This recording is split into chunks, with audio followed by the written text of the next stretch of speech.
यूरोपीय कंपनियों का आगमन। सामान्य परिचय। यूरोपीय कंपनियों से तात्पर्य यूरोपियों में अंधकार युग के बाद बनी व्यापारिक कंपनियों से था, जिन्होंने संपूर्ण विश्व में खोज के युग का प्रारंभ किया। व्यापार के नए बाजार को खोजते हुए इन कंपनियों ने नए नए देशों की खोज की। प्राचीन काल में यूरोप और भारत के बीच व्यापारिक संबंध यूनानियों के साथ आरंभ हुए, लेकिन आधुनिक भारत में यूरोपीय कंपनियों के आगमन का क्रम था। पुर्तगाली, फिर डच आए, फिर ब्रिटिश, फिर डेनिश, फिर फ्रांसीसी। PDBDF। पुर्तगाली, डच, ब्रिटिश, डेनिश और फिर फ्रांसीसी। इन कंपनियों को प्रारंभिक उद्देश्य व्यापार के द्वारा लाभ प्राप्त करना था, लेकिन इन कंपनियों के बीच और स्थानीय शासकों के बीच जब आर्थिक वर्चस्व को लेकर संघर्ष आरंभ हुआ तो कंपनियों ने राजनीतिक नियंत्रण के प्रयास किए। इन संघर्षों में अंततः इंग्लैंड की ईस्ट इंडिया कंपनी की विजय हुई, जिसने लगभग 200 वर्षों तक भारत पर शासन किया और भारत के आर्थिक शोषण से इंग्लैंड को संपन्न बनाया। प्रमुख यूरोपीय कंपनियां स्थापना के क्रम में। यूरोपीय कंपनियां। पुर्तगाली ईस्ट इंडिया कंपनी, एस्टाडो द एल्वा, एस्टाडो द इंडिया। स्थापना फैक्ट्री 1498। 1503 ईस्वी। वास्को डी गामा, प्रथम विदेशी व्यक्ति।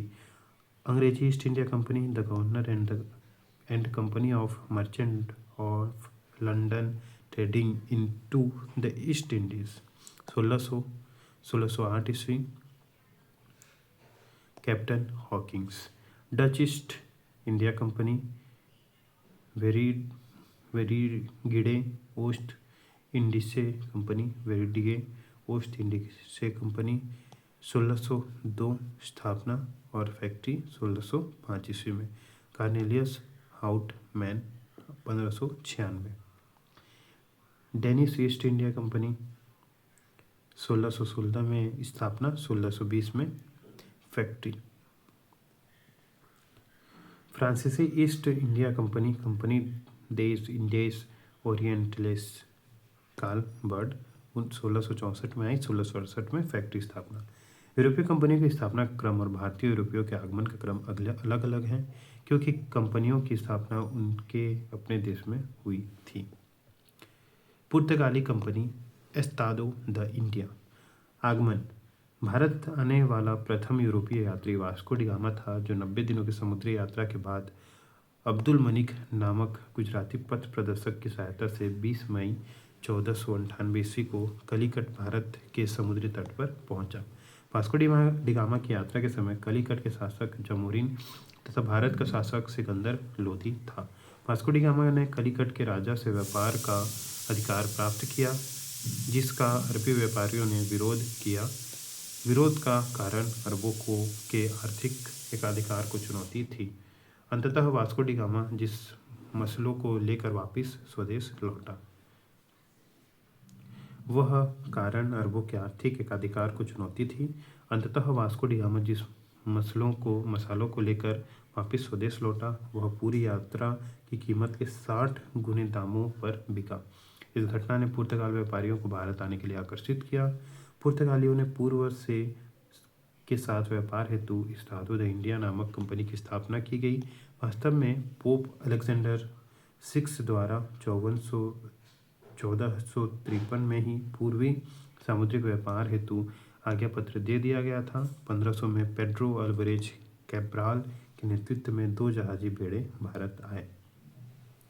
भारत आने वाला द्वितीय यूरोपीय यात्री पेड्रो अल्वारेज कैब्राल था, जिसने सितंबर 1500 में भारत की यात्रा की थी।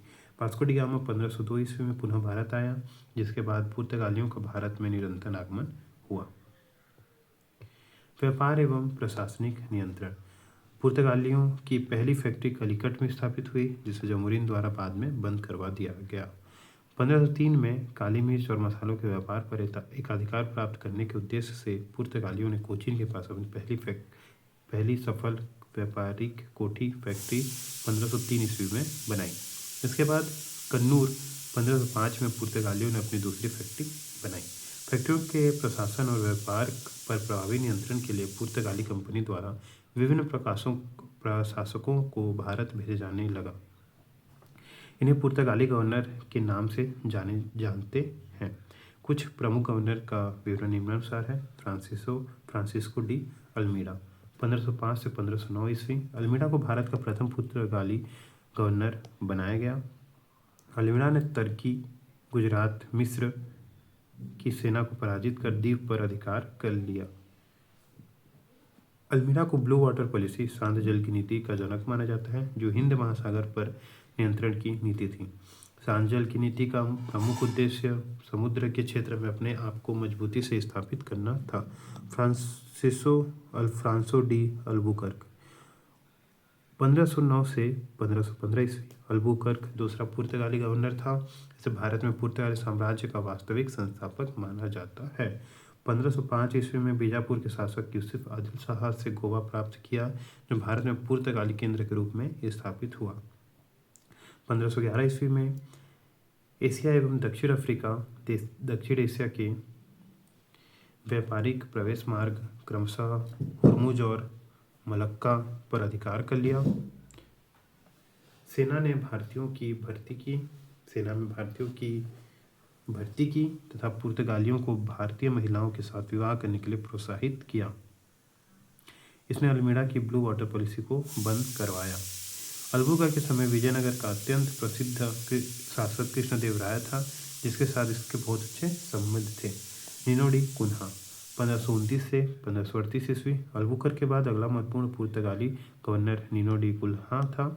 कुन्हा ने 1530 में सरकारी कार्यालय राजधानी कोचीन से गोवा स्थानांतरित कर दिया।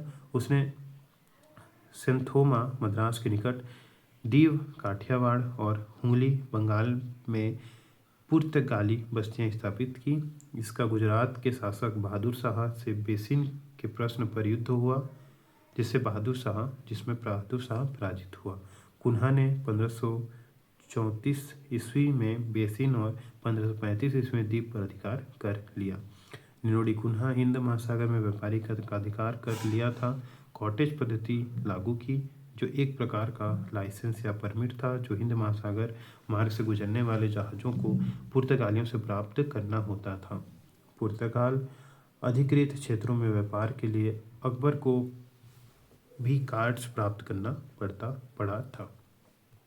अन्य गवर्नर जोवा डी कैस्ट्रो ने पश्चिम भारत में चौल, दीव, सालसेट और बेसिन तथा मुंबई पर अधिकार कर लिया। गवर्नर अल्फ्रांसो डिसूजा 1542 से 1545 ईस्वी के साथ प्रथम सेजुइट पादरी फ्रांसिस्को जेवियर भारत आया। जेवियर की ममी गोवा के चर्च में संरक्षित है। पुर्तगालियों का भारत में योगदान। भारत के मसाला व्यापार को नई दिशा दी। मुख्यतः मलाबार और कोडक कोंकण के तट से सर्वाधिक काली मिर्च का निर्यात करते थे। पुर्तगालियों के भारत में आगमन के साथ आधुनिक जहाज निर्माण एवं प्रिंटिंग प्रेस की स्थापना हुई। भारत में तंबाकू की खेती, टमाटर, आम, अनानास, पपीता, काजू तथा आलू की खेती की शुरुआत हुई।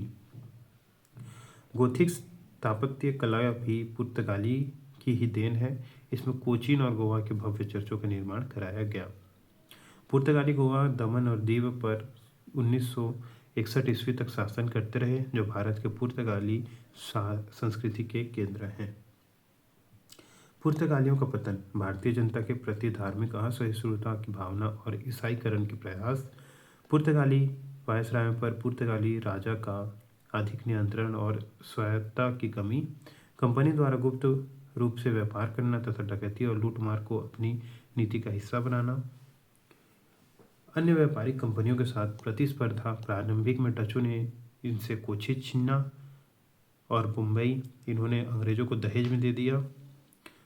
इसे उपनिवेश ब्राज़ील की खोज के पश्चात पुर्तगालियों की मुख्य रुचि का क्षेत्र ब्राज़ील हो गया और भारत से ध्यान हट गया।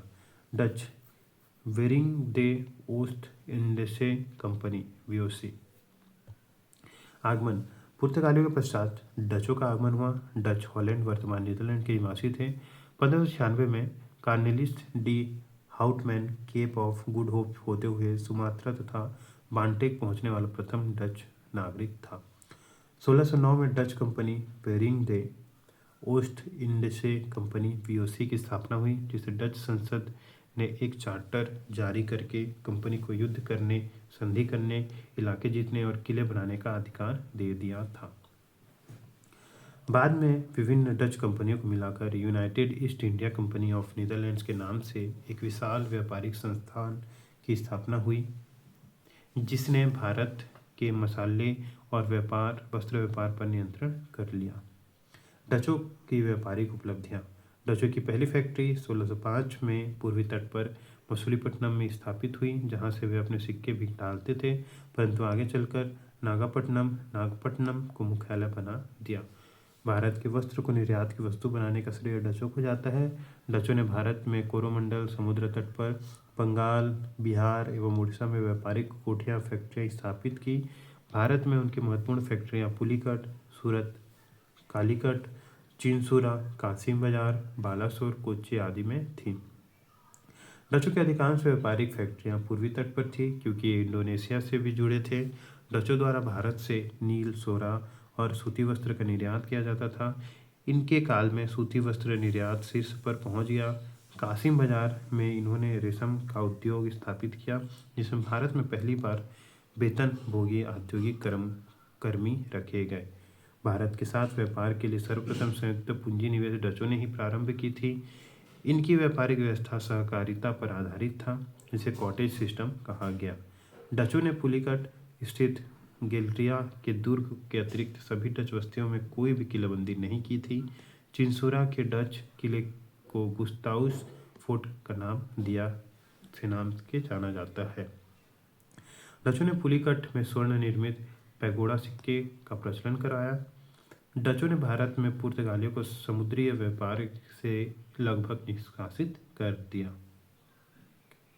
डचों के पतन के कारण। कंपनी पर नियंत्रण सीधे डच सरकार के हाथ में होना, आर्थिक निर्णय की स्वतंत्रता न होना, कंपनी में भ्रष्ट अयोग्य पदाधिकारी एवं कर्मचारी इनके पतन का कारण बना। अंग्रेजों की तुलना में डचों की नौसैनिक शक्ति का कमजोर होना। दक्षिण पूर्वी एशिया के द्वीपों इंडोनेशिया पर अत्यधिक ध्यान केंद्रित होना। डचों का भारत में अंतिम रूप से पतन 1759 में अंग्रेजों एवं डचों के मध्य बेदरा का युद्ध के बाद हुआ। British company east India company. प्रारंभिक नाम the governor of company of merchant of London trading into the East Indies. प्रथम यात्री 1559 में जॉन मिल्डेनहॉल नामक ब्रिटिश यात्री जल मार्ग से भारत आया। व्यापारिक पत्र। 31 दिसंबर 1600 ईस्वी में इंग्लैंड की महारानी एलिजाबेथ प्रथम ने 15 वर्षों के लिए पूर्वी देशों में व्यापार करने का एक अधिकार प्रदान किया, जिसे जेम्स प्रथम ने अनिश्चित काल के लिए बढ़ा दिया। ब्रिटिश प्रतिनिधि। कैप्टन हॉकिंस 1608 ईस्वी में जेम्स प्रथम के दूत के रूप में जहांगीर से आगरा में मिला। जहांगीर ने उसे आगरा में बसने तथा 400 मनसब एवं जागीर प्रदान की। सर थॉमस रो 1615 ईस्वी में जेम्स प्रथम के दूत के रूप में जहांगीर के दरबार में आया तथा 1618 ईस्वी के अंत तक वहीं रहा। कारखाने लगाने और व्यापार करने की अनुमति प्राप्त की। फैक्ट्री की स्थापना। सूरत 1608 ईस्वी। थॉमस एडवर्ड के प्रयासों से 1613 ईस्वी में व्यापारिक कोठी बनी। मछलीपट्टनम 1611 ईस्वी और पोटापुली में भी फैक्ट्री स्थापित की गई। पूर्वी तट पर पहला कारखाना। बालासोर और हरिहरपुर 1633 ईस्वी में स्थापित किया। सुनहरा फरमान 1633 में गोलकुंडा के सुल्तान से 500 पगोडा वार्षिक कर के बदले राज्य क्षेत्र में स्थित बंदरगाहों से व्यापार करने का एक अधिकार प्राप्त किया। व्यापारिक अधिकार। 1651 ईस्वी में बंगाल के सूबेदार शाह शुजा ने कंपनी को फरमान दिया, जिसके अनुसार 300 रुपये वार्षिक कर के बदले वर्ष भर व्यापार करने का अधिकार अंग्रेजों को प्राप्त हुआ। किले एवं नगर। 1639 ईस्वी में फ्रांसिस डे नामक अंग्रेज को चंद्रगिरी के राज के से मद्रास पट्टे पर प्राप्त हो गया, जहां सेंट फोर्ड जॉर्ज नामक पहले किले की स्थापना की गई। 1658 में कंपनी को कालीकाता, गोविंदपुरा और सुतनाटी गांव की जमींदारी इब्राहिम खां से मिली। इन्हें मिलाकर आधुनिक कलकत्ता की नींव जॉब चारनाक ने डाली। 1700 ईस्वी में स्थापित फोर्ट विलियम्स का प्रथम गवर्नर सर चार्ल्स सायर को बनाया गया। कलकत्ता को अंग्रेजों ने प्रथम प्रेसिडेंसी नगर घोषित किया। 1661 ईस्वी में पुर्तगालियों ने अपनी राजकुमारी कैथरीन ब्रेगांजा का विवाह ब्रिटेन के चार्ल्स द्वितीय से करके बम्बई को दहेज के रूप में दिया। राजकुमारी चार्ल्स ने 1668 में बम्बई को 10 पाउंड के वार्षिक किराए पर ईस्ट इंडिया कंपनी को दे दिया। बम्बई का गवर्नर गेराल्ड ऑगियार ही वास्तव में बम्बई का महानतम संस्थापक था। गेराल्ड ऑगियार। मैग्ना कार्टा 1717 ईस्वी में ब्रिटिश सर्जन हैमिल्टन के बादशाह फारुखसियार को एक भयानक बीमारी से मुक्ति दिलाई। फारुखसियार ने बंगाल, हैदराबाद, गुजरात के सूबेदारों के नाम 3 फरमान जारी किए। कंपनी को बंगाल के समस्त व्यापार एवं सीमा शुल्क से मुक्त कर दिया गया। कलकत्ता के 38 गांवों को खरीदने का अधिकार दिया गया। बॉम्बे में ढाले गए सिक्कों को मुगल साम्राज्य में चलने के लिए छूट मिल गई। फारुखसियार के इस फरमान को भारत में ब्रिटिश शासन का मैग्ना कार्टा कहा जाता है। Danish company, Denmark. कंपनी का नाम डेनिश ईस्ट इंडिया कंपनी 1616 ईस्वी। व्यापारिक केंद्र ट्रांकोबार, तमिलनाडु 1620 ईस्वी में। सीमानपुर, बंगाल 1676 ईस्वी में प्रमुख व्यापारिक केंद्र था। सीमित प्रभाव। अंग्रेजों की प्रतिस्पर्धा, व्यापार घाटा के कारण 1745 ईस्वी में डेनिशों ने कंपनी अंग्रेजों को बेच दी। सभी यूरोपीय कंपनियों में डेनिश सर्वाधिक धार्मिक सहिष्णु थे, अतः भारतीयों का अस्वीकरण मिला। फ्रांसीसी कंपनी, कंपनी देश इंडेज ओरिएंटलेस। कंपनी का प्रारूप अन्य यूरोपीय कंपनी के विपरीत फ्रांसीसी कंपनी एक सरकारी कंपनी थी, जिसकी स्थापना 1664 ईस्वी में लुई 14वें के मंत्री कोलबर्ट द्वारा की गई थी। स्थापना उद्देश्य यूरोप में ब्रिटिश वर्चस्व को चुनौती देने के लिए उनके आर्थिक स्रोतों को भारत में चुनौती देना। अतः 1667 ईस्वी में फ्रांसिस कैरो के नेतृत्व में भारत आने पर ब्रिटिश क्षेत्रों में फैक्ट्री लगाई गई। प्रारंभिक फैक्ट्री सूरत, गुजरात 1668 ईस्वी में। दूसरी मछलीपट्टनम, आंध्र प्रदेश 1669 ईस्वी में। क्षेत्र विस्तार, व्यापार। फ्रांसिस मार्टिन इन्होंने 1673 ईस्वी में वली कोंडापुर के सूबेदार शेर खां लोधी से पुडुचेरी नामक एक गांव प्राप्त किया, जिसे कालांतर में पांडिचेरी के नाम से जाना जाता है। पांडिचेरी के पश्चात मॉरिशस 1721, मालाबार 1724, माही तथा करिकाल 1739 में अधिकार किया। पांडिचेरी सेंट फोर्ट लुई फ्रांसीसी बस्तियों का मुख्यालय बनाया गया। भारत में फ्रांसीसी प्रभुत्व की स्थापना का श्रेय गवर्नर डुप्ले को दिया जाता है। डुप्ले की भूमिका। डुप्ले ऐसा प्रथम व्यक्ति था जिसे भू क्षेत्र अर्जित करने के लिए भारतीय राजाओं के झगड़े में हिस्सा लेना प्रारंभ किया। बाद में इसी नीति को अंग्रेज अधिकारी रॉबर्ट क्लाइव ने भी अपनाया। फ्रांसीसियों ने डुप्ले के नेतृत्व में 1746 ईस्वी में मद्रास पर कब्जा कर लिया। डुप्ले को सहायक संधि का जनक भी कहा जाता है। आंग्ल फ्रांसीसी संघर्ष। विभिन्न विदेशी कंपनियों में अंग्रेजों को सबसे प्रभावी चुनौती फ्रांसीसी कंपनी से मिली। 1742 ईस्वी के बाद फ्रांसीसी व्यापारिक लाभ कमाने के बजाय राजनीतिक उद्देश्य पूर्ति के लिए सक्रिय हो गए। परिणाम स्वरूप फ्रांसीसियों और अंग्रेजों के बीच संघर्ष की शुरुआत हुई। इस संघर्ष को कर्नाटक युद्ध के नाम से जाना जाता है। इन युद्धों को कोरोमंडल तट पर लड़ा गया। 3 युद्धों के परिणाम ने यह सुनिश्चित कर दिया कि भारत पर अंग्रेजों का प्रभुत्व व शासन रहेगा। भारत में ब्रिटिश प्रभुसत्ता की स्थापना की शुरुआत फ्रांसीसियों के पतन से दिखती है। कर्नाटक युद्ध, आंग्ल फ्रांसीसी युद्ध। फर्स्ट है 1746 से 68, कारण ऑस्ट्रेलिया का उत्तराधिकार युद्ध। घटना एवं परिणाम। डुप्ले ने मद्रास के गवर्नर मोर्स को आत्मसमर्पण के लिए मजबूर किया। यह युद्ध एक्स ला सापेस की संधि से समाप्त हुआ। द्वितीय युद्ध 1749 से 1754, हैदराबाद और कर्नाटक का उत्तराधिकार युद्ध। रॉबर्ट क्लाइव ने फ्रांसीसी सेना को परास्त किया। डुप्ले को वापस बुला लिया गया, जो फ्रांसीसियों की सबसे बड़ी भूल सिद्ध हुई। तीसरा युद्ध 1757 और 63 के बीच यूरोप में सप्तवर्षीय युद्ध। क्लाइव और वॉटसन ने फ्रांसीसी बस्ती चंद्रनगर पर हमला किया। वांडीवास के युद्ध 1760 में फ्रांसीसियों की निर्णायक पराजय हुई। पेरिस की संधि से फ्रांसीसी प्रभाव को सीमित कर दिया गया। पूर्व में आए हुए प्रश्न और अभ्यास। वास्को डी गामा किस वर्ष कलिकट पहुंचा? 1498 ईस्वी में। किन यूरोपियों ने भारत में प्रथमतः सामुदायिक व्यापारिक केंद्र स्थापित किया? सबसे पहले कौन आए? पुर्तगाली, फिर आए डच, फिर आए ब्रिटिश, फिर आए डेविस, फिर आए फ्रांसीसी। PDBTF